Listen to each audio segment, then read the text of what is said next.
Malta għandha tradizzjoni rikka fejn jitlu diversi razzes tal-klieb li jintużaw fil-kaċċa tat-tajr. Tkellem dwar dan James Gallia, iċ-ċermen tal-klabb Klieb tal-Kaċċa ta' Malta, ġurnata qabel il-wirja tal-klieb tal-kaċċa li ssir kull sena fl-Imnarja. Gallia spjega li llum il-ġurnata wieħed jista' jsib kważi kull razza ta' kelb li jintuża l-lan tal-kaċċa. Iżda jeżistu wkoll razzes li huma indiġeni għal pajjiżna. L-użu ta' dawn ir-razzes ta' klieb għall-kaċċa imur lura mijiet ta' snin. Nsibu dokumenti anka fi żmien il-kavallieri, kien hemm dokumenti li juru li kien isir kaċċa permezz tal-klieb u naħsbu li minn dak iż-żmien oriġina l-kelb tal-kaċċa ta' Malta kif nafuh illum.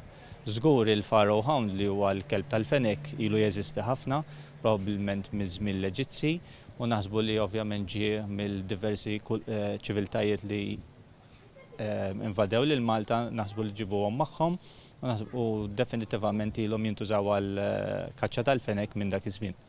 Intant Lukas Mikallef, il-President tal-Federazzjoni Kaċċaturi Nassaba u Konservazzjonisti, tkellem dwar il-wirja tal-klieb tal-kaċċa li ssir fl-Imnarja u qal li din is-sena se jkun qed jinġib espert internazzjonali tal-klieb tal-kaċċa. Qal li avvenimenti bħal dawn isiru wkoll blan li jiġu rikonoxxuti tradizzjonijiet Maltin f'pajjiżna u anke lil minn xtutna.